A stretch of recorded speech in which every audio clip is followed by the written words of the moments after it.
Welcome to Iridium Rock and Metal Reviews, and today I've got with me Kent Schrieber. How you doing, Kent? Hey, buddy, how are you? Yeah, good. So, Kent, you run a channel called Stryperdrive. Tell us a little bit about it. I've had Rex on, and he's your partner in crime. That's right, isn't it? Yes, sir. Yes, sir. Rex and I, of course, we love a lot of the bands that you talk about, that we discuss behind the scenes, and Yeah. you know that era, man. Just one of the best eras for music. And but Rex and I, we have a just a little extra special appreciation for Stryper, and we're unofficial, we're an indie page, but among all the bands from this great era that you and we celebrate, we just have a little extra special love for Stryper for different reasons. So he and I just set out to release an unofficial vodcast, just talking Stryper shop, and so that's it in a nutshell, my friend. Yeah, man, I'm going to leave a little link to your channel as well at the bottom of this video so people can check out. And I've some great videos, some great chat about Stryper.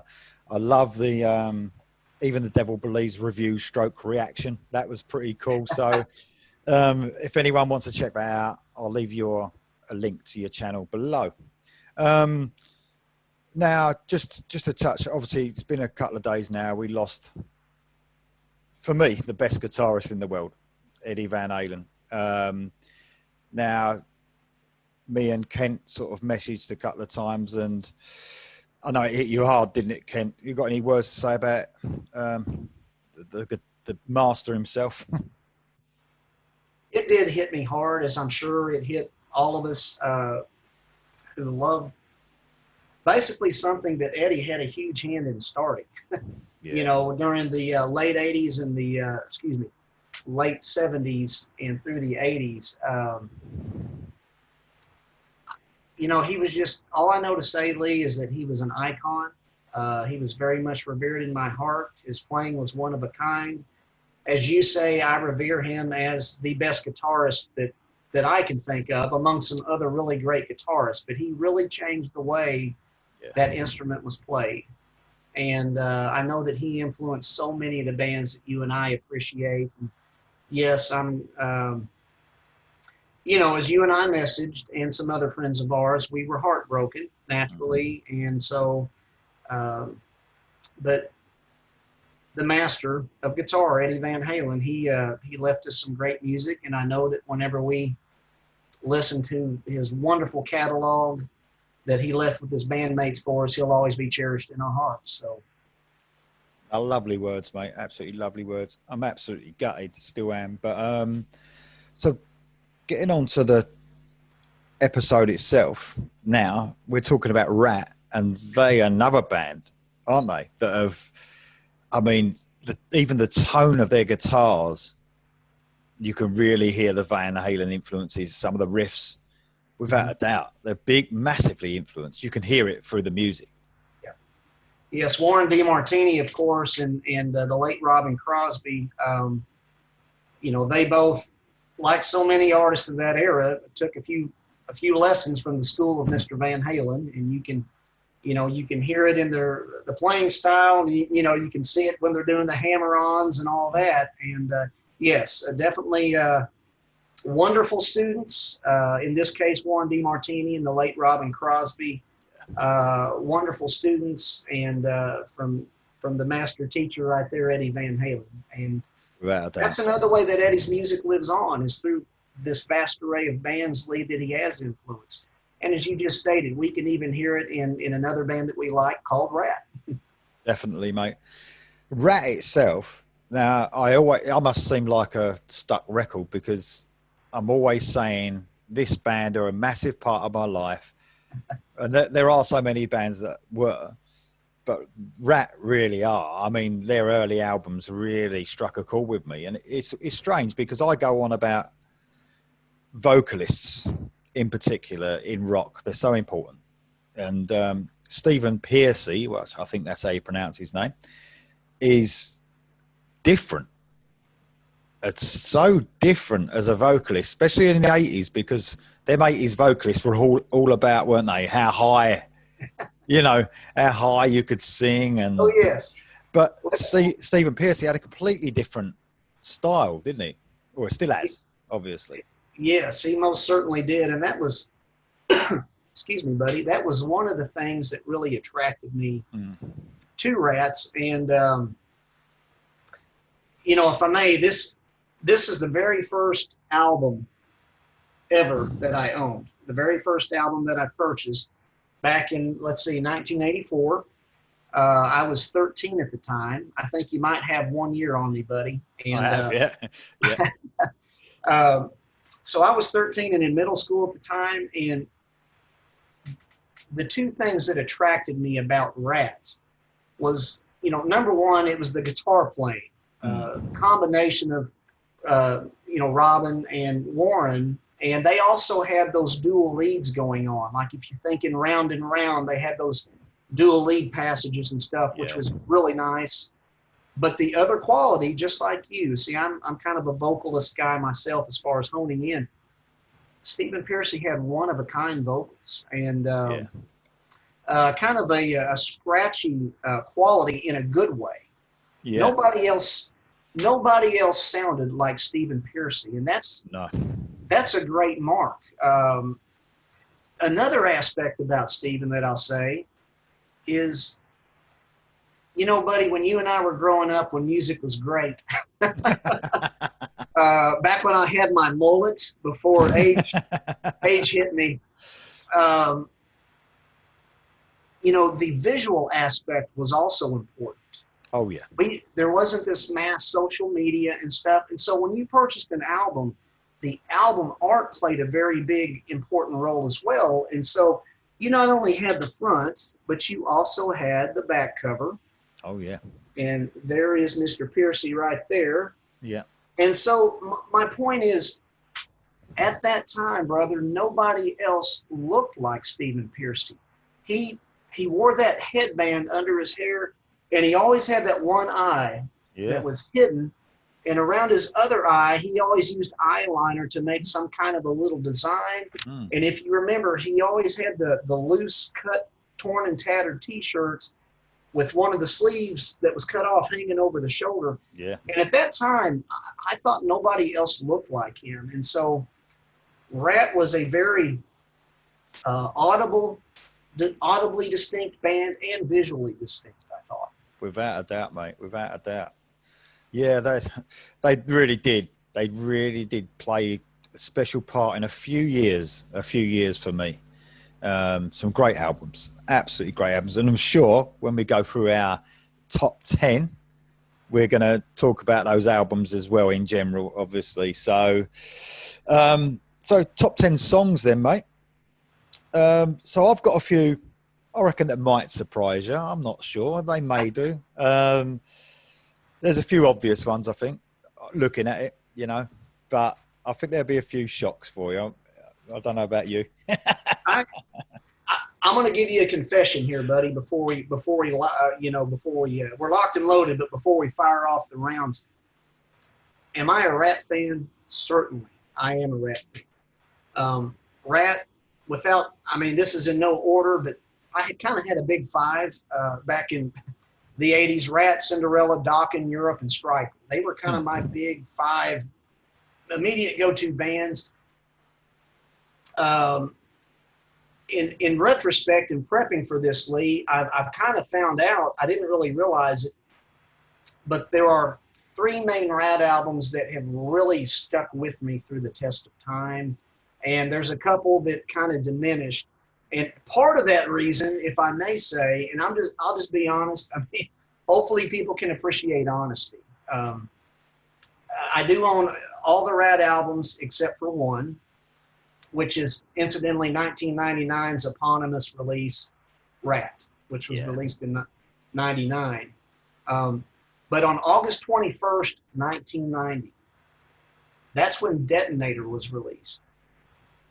There was also another album released on the same day in 1990, and that album was called Against the Law. I didn't know that. It was recorded the same day. Wow. It was released on the same day, and there was also another band at that time. So here's Against the Law. There was another band at that time that released an album that year. They were a metal-ish band. They had a one-of-a-kind sound. It was their third release that year. That release, it was called Faith, Hope, Love. And I'll leave that up to the listener to decide who that other band is. But the point is, between those two bands and those two releases, there was a war going on with my headphones between those two albums that year. And unfortunately, Detonator didn't quite make the they didn't survive in the war, you know. Anyway, that was just a full confession right there. Nah, that's cool, man. That's brilliant. Excellent. I learn something every time I speak to someone on here. I really do. Yep. Right then, man.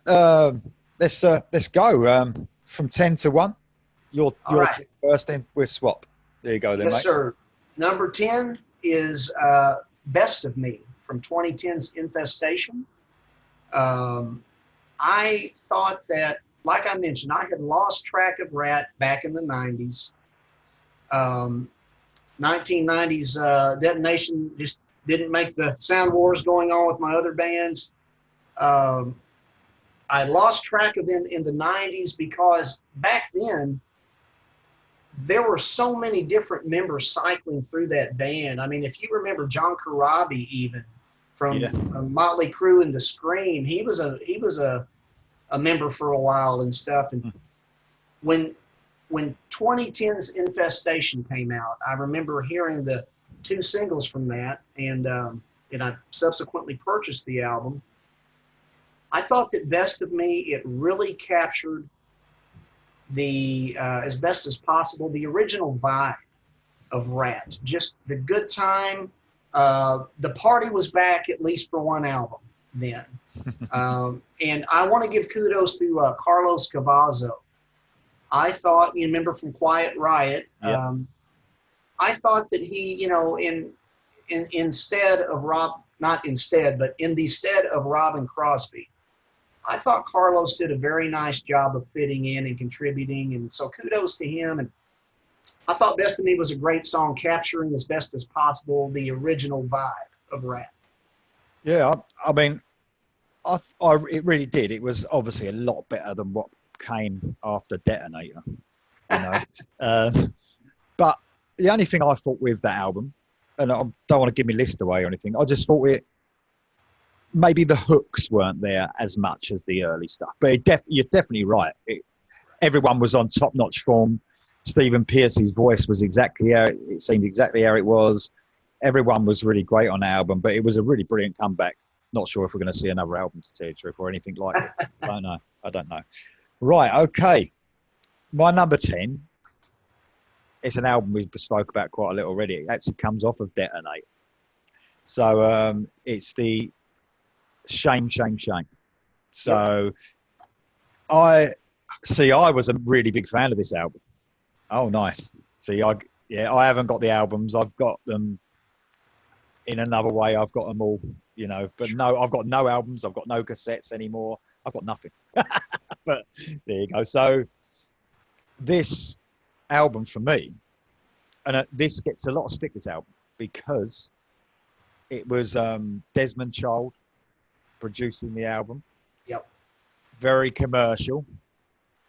Probably a bit too commercial for a lot of Ratt fans, you know, and it was, you know, some of the songs on it were very sweet, weren't they? Very sugary, a bit too much for some people. Right. I loved it. I couldn't stop listening to it because I'm a real fan of hooks and melodies and catchy choruses. Mm-hmm. I absolutely love the album. It was right up there for me. And I still love it now. So Shame was probably one of the heavier tracks, I suppose, on the album itself. Right. Because there was some, you know, but it was a great track. I thought Scratch That Itch was pretty decent from that album, if you remember that song. But you mentioned Desmond Child, and Desmond was noted for, I know that Desmond worked a lot with Kiss and stuff and was kind of known for some of the more, like you said, kind of the more poppy elements and everything to adding that sheen, you know. Yeah, I loved it. Anyway, that's my number 10, mate. So you're 9. My number 9. This might be a little bit of a surprise. Off of Out of the Cellar. I find this song a hidden gem. It's The Morning After. It's fast and frenetic, and I like it for that. I just like the melody to it, and I feel that it's often overlooked and it's not played out, and I've just always dug the song. I don't know what else to say about it. It's just cool. It rocks. It's a great choice, mate. It's an absolutely great choice. And what an album. What an album. I mean, you know, you could do a top 10 of all those songs on the album. It's hard. Right. It's hard. Well, my number 9 comes off the same album, Out of the Cellar, and it's In Your Direction. Nice. Yeah. Very nice. And it has a similar, it's like a bit like The Morning After, like you mentioned. It's one of those deeper cuts that gets forgotten about. You know, it's not a round and round, is it, or anything like that? But right. I love it. It has really stood out to me as one of the ones that I think, I don't know. I'm not saying that some of the Ratt stuff is overplayed. I mean, I hear a lot of American people say that if they heard Round and Round one more time, they would, they don't need to hear it ever again. But I suppose it's not the same for me. I never heard it on the radio or anything like that. It was just what I played. I only heard Round and Round when I played it. So, but right. In Your Direction is definitely a deeper cut, and a bit like Your Morning After, I suppose. Brilliant track. Absolutely brilliant track. You can't argue with that. And, buddy, I don't think there's a single song off that album that anybody could argue with. Without a doubt. No. It's a brilliant, brilliant album, mate. All right, your number 8. My number 8, coming off of Dancing Undercover. Yep. How about Looking for Love? Man, Lee, I'm just going to say, I absolutely love this album. Killer pop metal, this song, Looking for Love, killer pop metal sporting a fun night on the town with a party vibe. And this whole album, it's just simply a fun album letting the good times roll. And that's the vibe that I get from this whole album and especially from Looking for Love. Night on the town, good time party vibe, buddy. Without a doubt, mate. How many Ratt albums are there? Let's see here. There's 5, and then 6 counting the eponymous album, 7 counting 2010s, and then they had an album. Are we counting compilations or just strictly studio? Yeah. And then so, how about this bad boy right here? This is my original set from 1983. Incidentally, those legs belong to Tawny Katane, who is also on Out of the Cellar. If you remember, she was David Coverdale's and David Coverdale's ex. That's right. Yeah. Well, I was only asking how many albums there are, because there's got to be at least 80 or 90 songs, and we chose the same number 8, Looking for Love. Awesome. I knew based upon the haircut that you were my doppelganger, buddy. Yeah, that sealed the deal right there. You know awesome. What? That song is so catchy, and it is probably the catchiest song on the album. Yeah. I was actually at the time, because I think Invasion of Your Privacy, as you might say, privacy, maybe. I don't know. I was thinking about this earlier. So, I say Kiss Dynasty. Oh yeah, well I say Dynasty as well. So you're right. We say privacy here in the States. Because I was a bit disappointed with the actual album, Dancing Undercover, when it came out. I thought it didn't hit me as immediately as the 2 albums before. But there were some great tracks, obviously, still. Right. And Looking for Love. Oh, same as you, mate. What else can you say? It's a brilliant, fun party song. Absolutely. That's right. I can't believe that's my number 8. I can't believe that's the same as yours. That's good. And see, Lee, I tend to look at Ratt in 2 ways, basically. There's the musicianship and arranging and the song structure angle, and then there's the general vibe or emotive feel that some of their songs bring. Maybe, like you were saying, maybe a certain Ratt song isn't as structurally brilliant or whatever, but they just have so many songs that just evoke a certain feeling in me. taking me back to a happy place or whatever, just making you feel a certain way. And that's what Looking for Love does to me, you know? Yeah. It's a brilliant song, mate. It's an excellent choice from both of us. That's right. That's right. Right, mate. You're number 7. My number 7 is off of, again, their greatest hits album, Out of the Cellar. My number 7 is I'm Insane. It's just a great headbanging song. It doesn't let up. It's just full steam ahead. Love Stephen Pearcy's vocal delivery in there. He takes a few dips and dives in there when he's singing. It's just another overlooked gem. I never tire of hearing of that or The Morning After. My number 7. Good choice, mate. Well, I was getting worried then because my number 7's off the same album. Probably a track that would be chosen by a lot of Ratt fans, and I've gone for Wanted Man. Excellent. I mean, from that opening little, I don't know what that little noise is at the beginning of the song, really. I'm not really sure. That sort of weird, sort of like backwards, I don't know. Yes, what that is, as best as I can tell, Lee, and I'm small potatoes, but I've played a little bit in some bands and have had some studio experience. To me, what that sounds like is Bobby Blotzer doing some kind of a drum fill, hitting some kind of a drum fill beat, and that's reversed. Yeah. So it gives it that backwards. It's backwards is what it is. A backward mass drum fill. Yeah. Well, so that's what it is. It's such a cool song, and obviously a lot of the 80s hair bands, if you want to call them hair bands, I suppose they were in that, definitely in the glam type bands. They were all going for that. They all had a bit of a shot at the cowboy theme, didn't they? Nearly all of them, didn't they? Yep. And Wanted Man, yes, it's a great song. I mean, we'll get to that on my list here in a little bit in an area, but yes, superb song. Great way to intro the album. Great video, really good video, fun video as well. I remember that. So that's my number 7, mate. Your number 6. My number 6 is a little something different. Here we go with their 1985 release. Yeah. Invasion, as my doppelganger would say, invasion of your privacy. Yeah. How about my number 6 is Lay It Down. My goodness. Such a killer intro guitar lick from Warren DeMartini. And the song retains a killer groove throughout its entire duration. Another thing that I've always appreciated about the song, it has great dynamics around the middle of it. They bring the song down for the whispered part that Stephen's doing.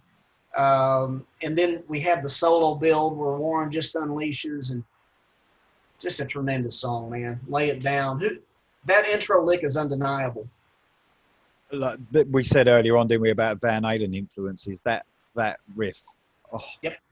I mean, even the guitar sound as well throughout that album.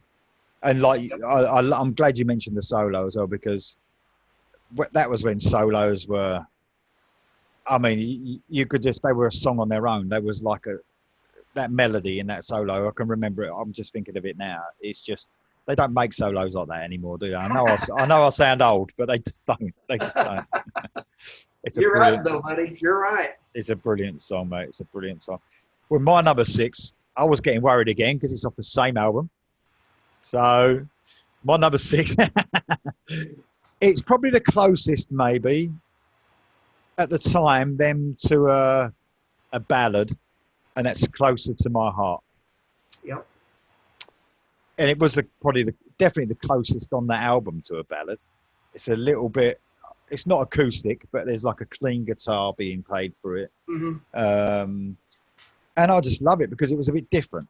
So the tempo, because Ratt are always, they've basically usually got these medium pace sort of songs. They occasionally do a fast song, but not often. Right. But when they slowed it down, that really impressed me. And I thought it was great, even though Stephen Pearcy kept his same vocal delivery over a slowish song. It sounded brilliant. I loved it. It was probably the most heartfelt song on the album. So Closer to My Heart is my number 6, mate. there's a good slow groove in that one, buddy. Yeah. And you're right. They mixed it up a little bit, and variety is good. Yes, Most mate. times. Definitely. Yeah. Mhm. I think we're on your number 5, mate. My number 5.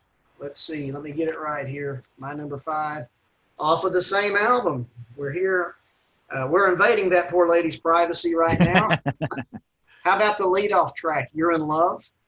Oh, yeah. Another great, terrific introductory guitar lick. I love the vocal interplay. It's just the guitar and the vocals. And then effects put to great use. It grabs your attention with that lightning strike. Yeah. A strip of lightning, crash. Yeah. You're in love. So as soon as that lightning grabs your attention, then here we are in full force with the whole band. Just a great lead-off track, man. "You're in Love," my number 5. Mate, and I'll tell you what, when you actually think about when you first heard that song, and that was so different, wasn't it, among all the other 80s bands as well, that song. Mm-hmm. The structure of it sounded a bit strange at first when you first heard it because it was so different, but a great track, mate.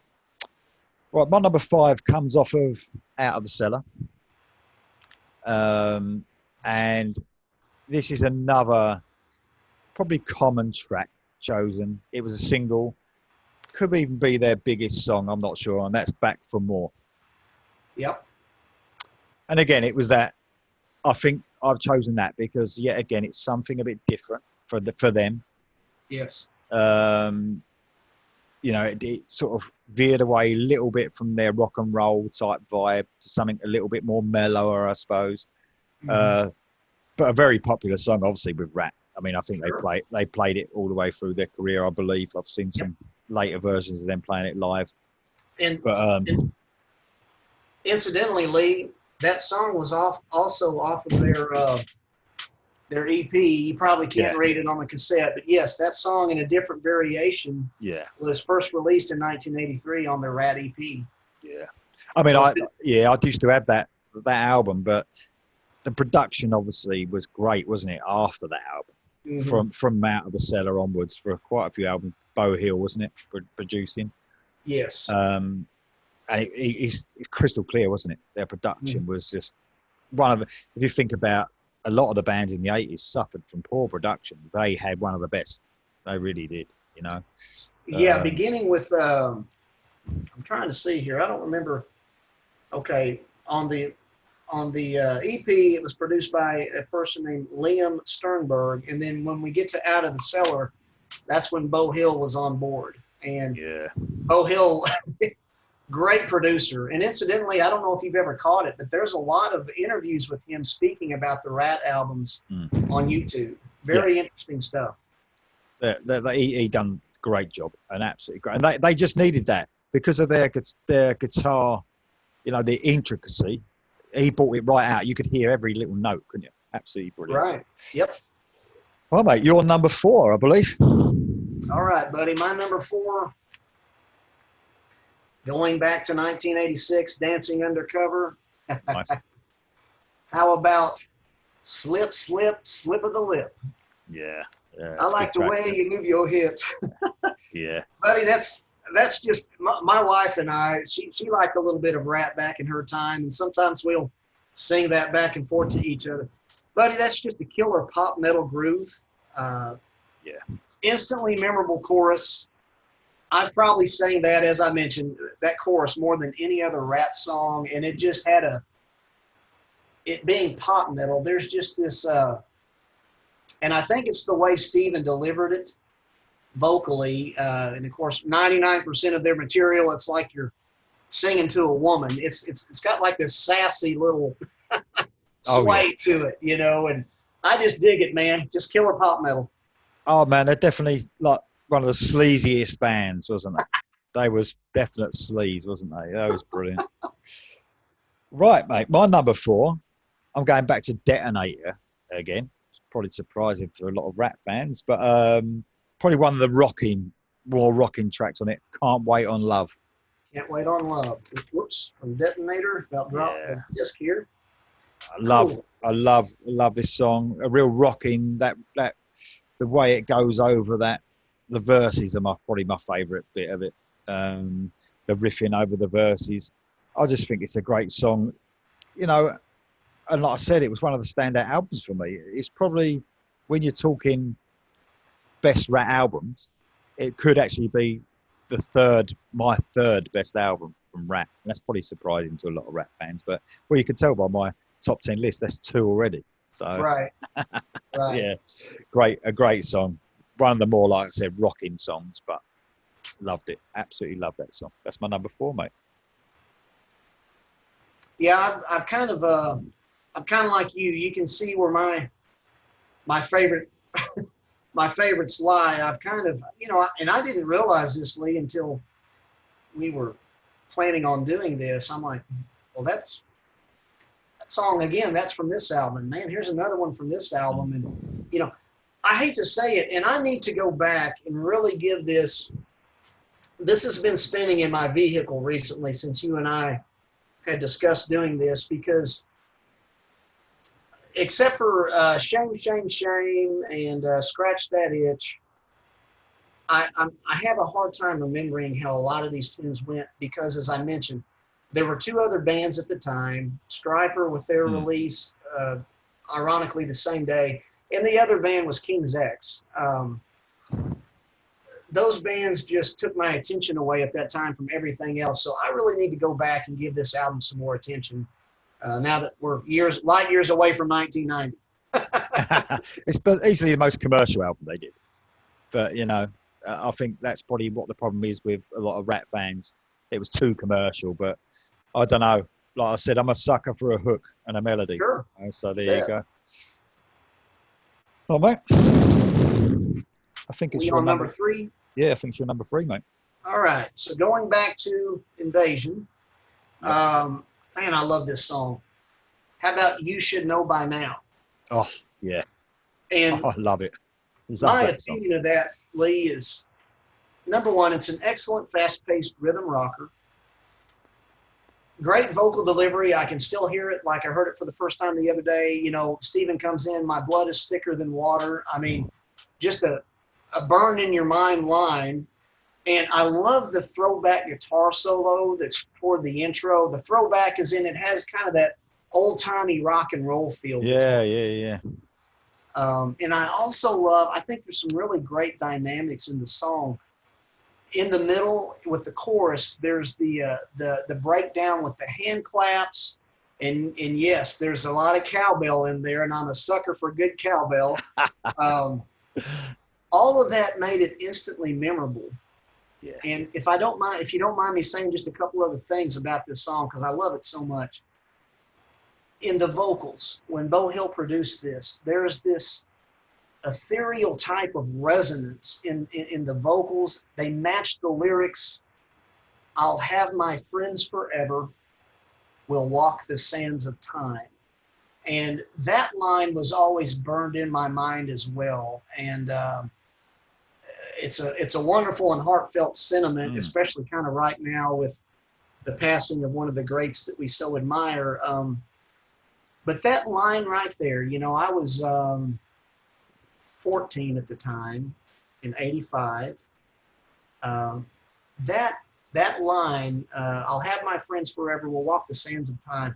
As a 14-year-old, that always made images come in my head of a beach party with all of my friends toward nightfall, skimming the sand near the water's edge with small bonfires along the way. And, that's the picture that song painted in my 14-year-old mind at that time. Just that never-ending party with friends. Yeah, man, that's what great songs do to you, don't they? They take you to places. That's what they do. Yeah. I was saying that when we was doing the Scorpions top 10 the other day. They take me to places. Yeah. One that I remember, or they take me to places where you want to be. Amazing how bands can do that. Do you know what I mean? So, and that's great. The mark of a good song. You get lost in it, right? Without a doubt, mate. It's a really fun song as well. I love that song. I really love that song. Right. My number 3, mate, you've already chosen it earlier on. And it's off of Out of the Cellar. And it's The Morning After. Oh, yeah. So we've gone for a bit of a deep cut, both of us there. Mine's a bit higher up on the list. But, yeah, that's my favourite song off of let's give him my list away a little bit, but that's my favourite song off. That's my favourite song off of Out of the Cellar. Yeah, I love. Yeah, Yep. it's a great song. It's a great song. I mean, the chorus is it's a bit strange. It's very simple, but really catchy at the same time. Mm-hmm. It's a I love it. The Morning After is definitely the strongest for me. Cut on that album. Brilliant, brilliant song. I might be getting it confused with I'm Insane, but I'll leave the morning after. yeah, no, it's not the song. There was a spoken word, but I think it's in I'm Insane. It's like there's a spoken word part real quick, and it says something like "Save My Mind," but that might be in I'm Insane. But no, I'm right with you on the Morning After. That was my number 9, and yeah, and then that's the one where they break it down. It's gonna be right out of the night. That's it, mate. Yeah. Yep. Love it. Absolutely love it. That's my number 3. We're really getting at the business end now, mate. Number 2, we're at for you. All right. So my number 2, hopefully too many people don't think this is really number 2. I love this song. This song is the lead-off track, Dance. Yeah. And the reason why I love that song, man, is, Lee, this was released in 86. This whole album, and especially the lead-off track, it's such a sleek and chic pop metal lead-off track to an album just chock full of the same. And just like the title says, and the title in the album, Dancing Undercover, you can practically dance to that song. It's a pop metal song, so it's like on one hand you can do a little headbanging, but you can actually dance to it as well. And again, I was 15 at the time of this album's release, and it had those at the forefront of the song when it was coming in. It had the echoing guitars at the forefront, and it was a very different sound for me at the time. And then it had the vocal chant build as I think they were singing Dance, and it was, had that kind of that backwards feel to it again. I never heard anything like this song when I was a 15-year-old in 86. And I remember buying the cassette originally at Walmart. It instantly became a favorite. It just, the whole album as a teenager then made me feel good. I got into a small dispute with the guy who worked in the music department at my local Hastings store. He was in a local band. They were great. He played guitar. He was like 6'7", and his name was Doug. And when I would go in there, I was like a frequent customer, and we would talk music shop all the time. And I said, "Man, have you heard the new Ratt album?" And he was like, "Yeah, it stinks." And we were talking about Dancing Undercover, and I'm like, "Well, why does it stink?" And he said, "Because Ratt got off of the pork and beans and started eating steak." And he was implying that they weren't hungry musicians anymore and that they were getting lazy with their songcraft. All I can say, buddy, is this song and the many songs I've chosen, the many songs that I've chosen from this album, they are more from the emotive feel that this whole album gives me.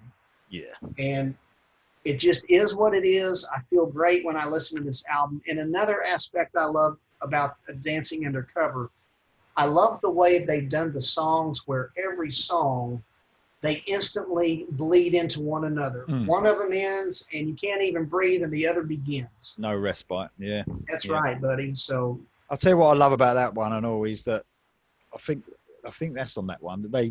There's a guitar solo as it kicks in, isn't it? As the song kicks in. I miss that. Where when bands go into the song with a great guitar solo. It doesn't happen often now, but it's a great song, mate. Yeah, I love it. Absolutely love it. So my number 2 was nearly my number 1. I was fighting with myself, and it is a bit of a deep cut. It's off of Invasion, and it's What You Give Is What You Get.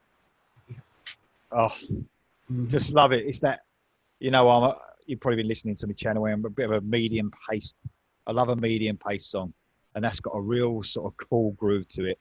Yes. And you mentioned You Should Know By Now.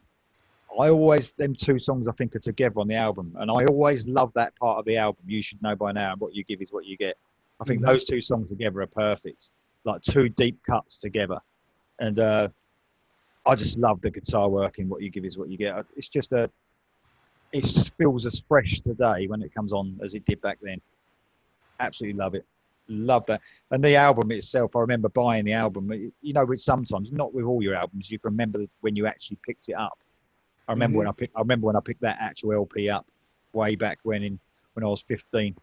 Yeah, I remember like picking it up in, I think it is Virgin Megastore in London. I think I got it and fell in love with it, and it just didn't leave. It didn't leave me record player for years. Brilliant, brilliant. That's my number two, mate. Yeah, that's my number two. So we're down to the big one. All right. So let's see here, Mr. Lee. Your number 5 is my number 1. That would be Back for More. My number 1 song from Ratt is Back for More. And if I may say just a few words about it, great introduction with the acoustic guitar from Robin Crosby juxtaposed with the electric and the rest of the band. You remember there are some Robin's playing the I believe it's a 12-string acoustic, the rhythm part, and then the full band comes in at junctures with certain beats, and that lets you know that something big was coming your way.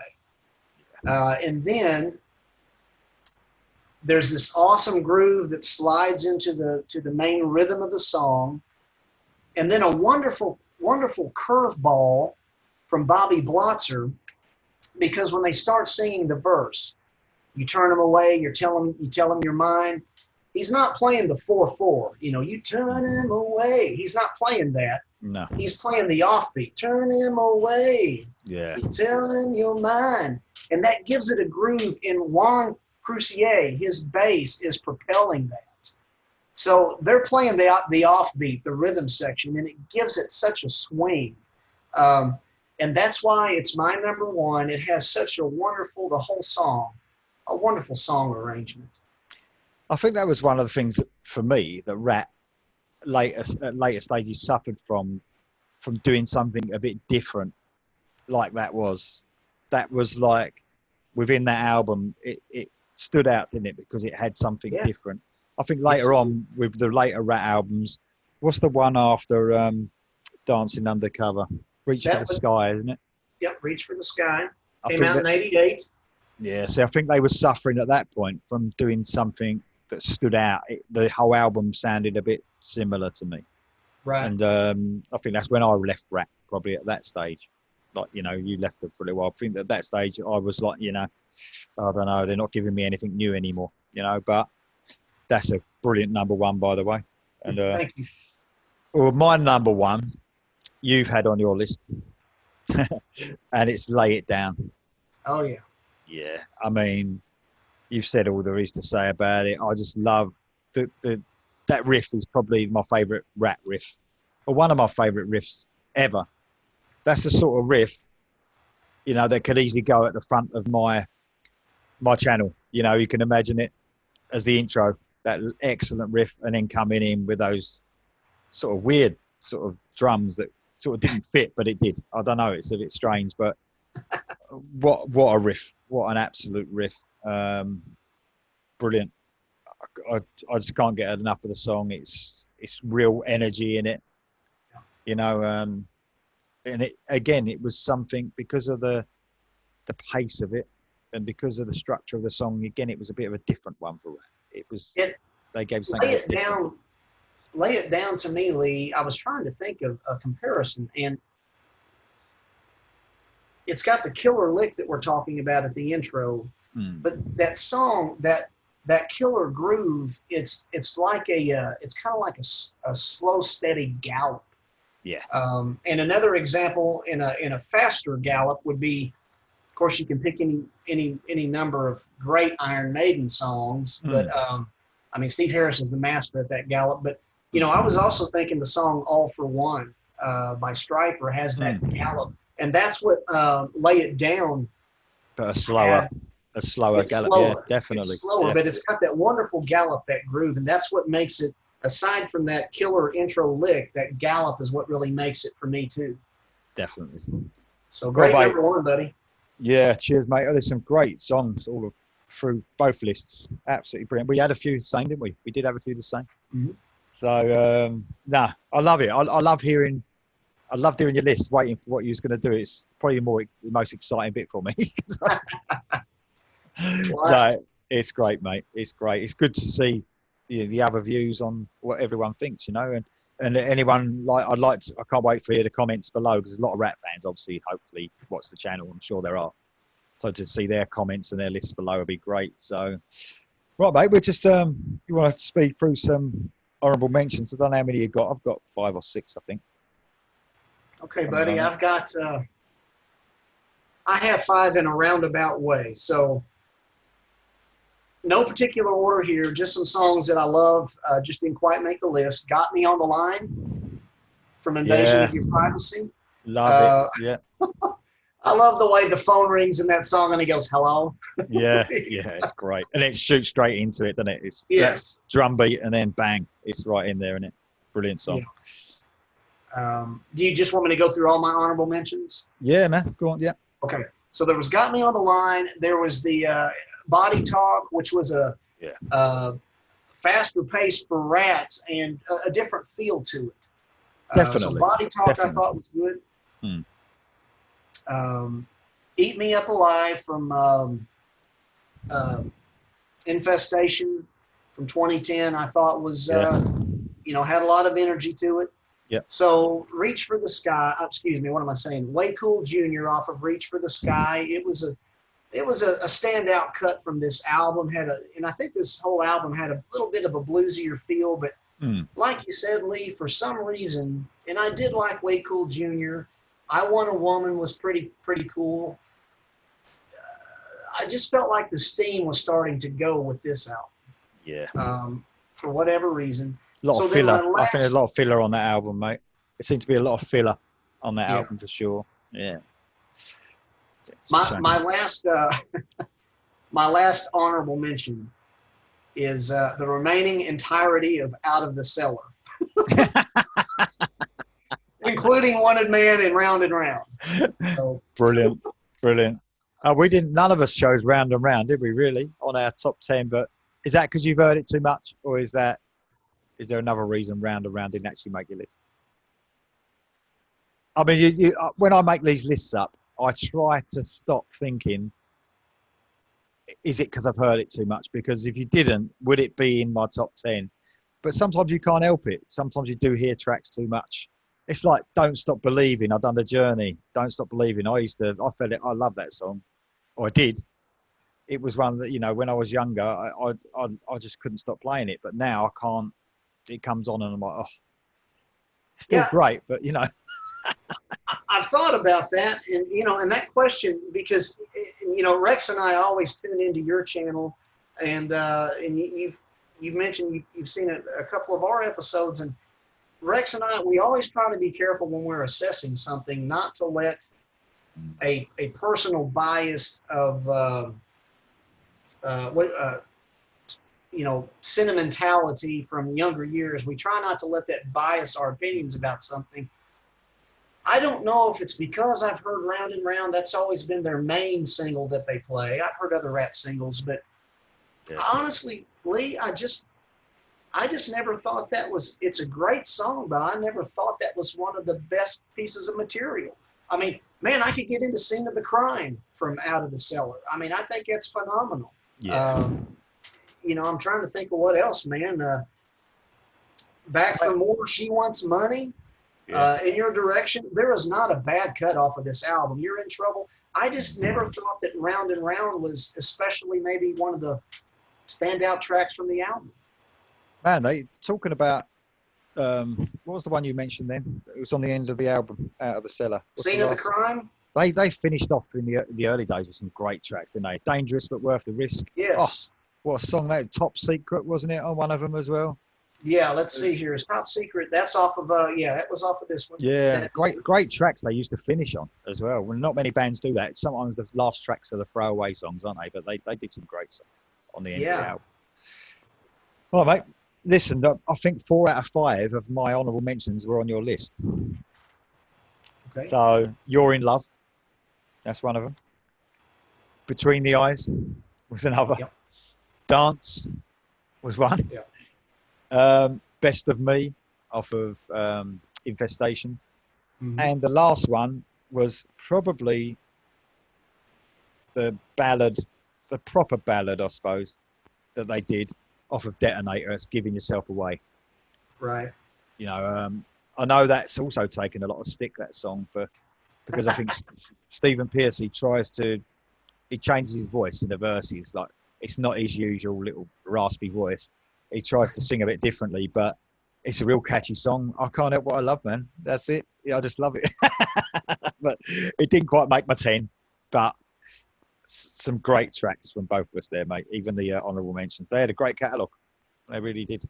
They really did. They certainly did. And, you know, that's the beauty of it all, Lee, is that we can be in the same wheelhouse with bands, and there are certain songs that will touch and reach out to you, and maybe not so much for me, but then there'll be certain songs, and it's all from the same band. And so that's what's neat about music. Music is like an audible portrait, and you can see one thing from that audible portrait, and I can see another. And when I say see, I mean we're actually seeing with what we're hearing with our ears. So it's just like, and it's art. And so you can get one thing from it, and I can get another. And it's beauty is in the eye, or in this case, the ear of the beholder. Without a doubt, mate. That's a great list, mate. Thanks for that. It's been a pleasure having you on, mate. It's Lee, it was an honor that you allowed me to come on. I'm very honored to be in your presence here. I know you're a really busy man, but when you're about, you know, don't worry about it. Give me a shout, and you can come on again we'll choose something else when you're not so busy. I know you're really busy, but yeah, I'd love to do another list with you, mate. We'll get involved with something else if that's all right. Yes, sir, and it would be an honor and a privilege. And of course, I know Rex has reached out to you. We certainly intend to have you on Stryperdrive at some point. It'd be an honor to have you on there too, buddy. Oh, that's great, mate.